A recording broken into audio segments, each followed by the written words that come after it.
बिस्मिल्लाहिर्रहमानिर्रहीम।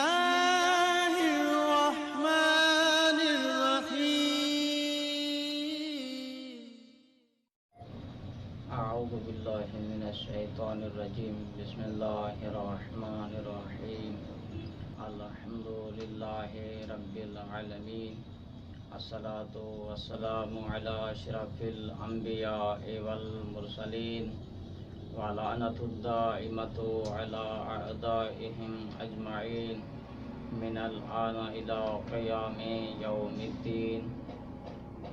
अम्मा बअदु। बिस्मिल्लाहिर्रहमानिर्रहीम। क़ाला रसूलुल्लाह सल्लल्लाहु अलैहि व आलिहि वसल्लम मन कुन्तु मौलाहु फ़हाज़ा अलियुन मौला। अज़ीज़ाने मोहतरम, जीअं त गदीरे ख़ुम्स वारी मुनासिबत अचण वारी आहे, इन मुनासिबत सां मुंहिंजी हिन तक़रीर जो मौज़ू आहे हदीस गदीर ऐं विलायत आले सुन्नत जे किताबनि मंझां। जीअं त काइनात जे रसूल सल्लल्लाहु अलैहि व आलिहि वसल्लम फरमायो, यौमु गदीरिन गदीर ख़ुम्मिन मन कुन्तु मौलाहु फ़हाज़ा अलियुन मौलाहु। किताब बुखारी ऐं तारीख़ कबीर जिल्द नंबर 1 सफ़ो नंबर 375। रसूल सल्लल्लाहु अलैहि वसल्लम गदीर ख़ुम जे ॾींहुं फरमायो, जंहिंजो मां मौला आहियां, अली उन्हीअ जो मौला आहे।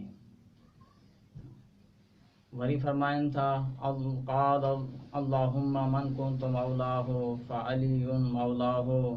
अल्लाहुम्मा वालि मन वालाहु व आदि मन आदाहु। किताब मस्नद अहमद जिल्द नंबर 1 सफ़ो नंबर 118 तब 1। रसूल सल्लल्लाहु अलैहि वसल्लम फरमायो, ए अल्लाह, जंहिंजो मां मौला आहियां, उन जो अली मौला आहे। ए अल्लाह, जेको अलीअ सां मुहबत रखे, तूं उन्हीअ सां मुहबत रख, ऐं जेको अलीअ सां दुश्मनी रखे, तूं उन्हीअ सां दुश्मनी रख। क़ाल लहू रसूल सल्लल्लाहु अलैहि व आलिहि वसल्लम अंत वलियुन फिल कुल्लि मुमिनिन बअदी। वक़ाल वसद्दुल अब्वाब अल मस्जिद गैर बाब अलियन फ़क़ाल फ़यदख़ुलुल मस्जिद जुनुबन व हुवा तरीक़हु लैसा लहू तरीक़ुन गैरहु। वक़ाल क़ाल मन कुन्तु मौलाहु फ़हाज़ा अलियुन मौलाहु। मस्नद अहमद जिल्द नंबर 1 सफ़ो नंबर 331 तब 1। रावी चए थो त रसूल सल्लल्लाहु अलैहि वसल्लम फरमायो, ए अली, तव्हां मूंखां बाद हर मोमिन जा वली आहियो। ऐं वरी रावी फरमाइनि था, रसूल सल्लल्लाहु अलैहि वसल्लम मस्जिद जा सभु दरवाज़ा बंदि करे छॾिया सिवाय अलीअ जे दरवाज़े जे। ऐं रावी चवे थो त इहो ई अलीअ जो रस्तो हुयो ऐं अली हर हालत में इन्ही दरवाज़े तां ईंदो हुयो। वरी रावी फरमाइनि था त रसूल सल्लल्लाहु अलैहि वसल्लम फरमायो त जंहिंजो मां मौला आहियां, उन्हीअ जो अली मौला आहे। वक़ाल इन अलियन मिन्नी व अना मिन्हु व हुवा वलियु कुल्लि मुमिनिन बअदी। सनन तिर्मिज़ी जिल्द नंबर 5 सफ़ो नंबर 632। रसूल सल्लल्लाहु अलैहि वसल्लम फरमाइनि था त ए अली, तूं मूं मंझां आहीं ऐं मां तव्हां मंझां आहियां। ए अली, मूंखां बाद हर मोमिन जा तव्हां वली आहियो।